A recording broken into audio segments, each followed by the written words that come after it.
Hello, আসসালামু আলাইকুম। শখের খামার ফরিদপুর ইউটিউব চ্যানেল এবং ফেসবুক পেজ থেকে ছোট্ট একটা শর্ট ভিডিও নিয়ে চলে আসলাম।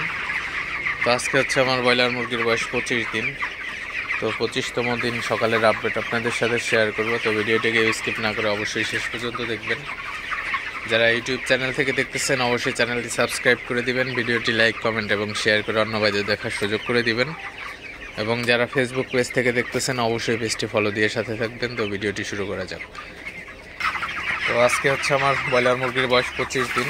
তো আজকে কিন্তু আসলে প্রচণ্ড ঠান্ডা, তো প্রচণ্ড শীতের মধ্যে কিন্তু আসলে আমি আপনারা দেখতে পাচ্ছেন সাইড পর্দা কিন্তু এক পাশ বন্ধ রাখছি। তো বাতাস, প্রচণ্ড বাতাস, সাইড পর্দা কিন্তু আপনার বাতাসে নড়তেছে। তো আমার অন্য আরেক পাশ কিন্তু হালকা খোলা রাখছি আসলে। তো প্রচণ্ড পরিমাণে বাতাসের মধ্যে কিন্তু আসলে ব্রয়লার মুরগির ঠান্ডা লেগে যেতে পারে। এই জন্য আপনারা যারা ব্রয়লার খামারি আছেন অবশ্যই মুরগিকে সেভে রাখার জন্য চেষ্টা করবেন, কারণ এই ঠান্ডার মধ্যে মুরগির ঠান্ডা লেগে গেলে কিন্তু অবস্থা খারাপ হয়ে যাবে। তো আলহামদুলিল্লাহ এখন পর্যন্ত আমার ব্রয়লার মুরগির ঠান্ডা লাগে নাই। তো মুরগিগুলো মাশাআল্লাহ খুবই ভালো আছে, সুস্থ আছে।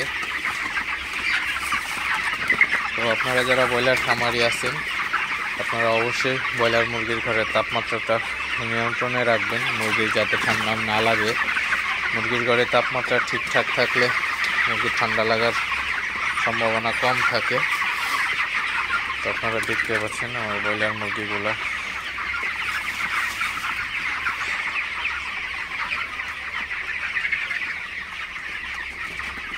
তো জাস্ট আপনাদের সাথে একটু শেয়ার করলাম আসলে ব্রয়লার মুরগির কী অবস্থায় আছে।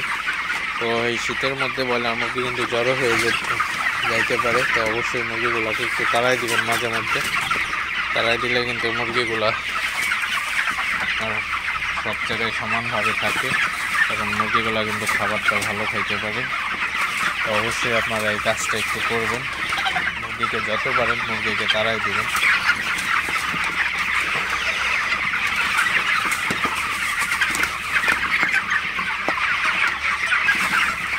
আপনারা দেখতে পাচ্ছেন মুরগি জ্বর হয়ে গেছে। তো এইগুলা কিন্তু আসলে আপনার তাড়াই দিবেন। তো দেখুন তাড়াই দিলে মুরগিগুলো ছড়াই যায়।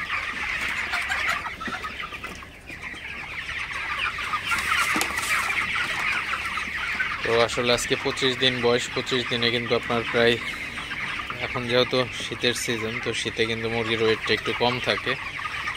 তো 1 কেজি 500 গ্রাম, 1 কেজি 400 গ্রাম এমন কিন্তু আসলে ওজনটা আছে। তো তারপরেও আপনাদের সাথে একটু ওজনটা মেপে শেয়ার করব পরবর্তীতে। তো যাই হোক, ভিডিওটি আর বেশি বড় করবো না। সবাই ভালো থাকবেন, সুস্থ থাকবেন। শখের খামার ফরিদপুর ইউটিউব চ্যানেলটি অবশ্যই সাবস্ক্রাইব করবেন, লাইক করবেন, কমেন্ট করবেন এবং শেয়ার করে অন্যদের দেখার সুযোগ করে দেবেন। তো দেখা হবে অন্য কোনো নতুন ভিডিওতে। আসসালামু আলাইকুম।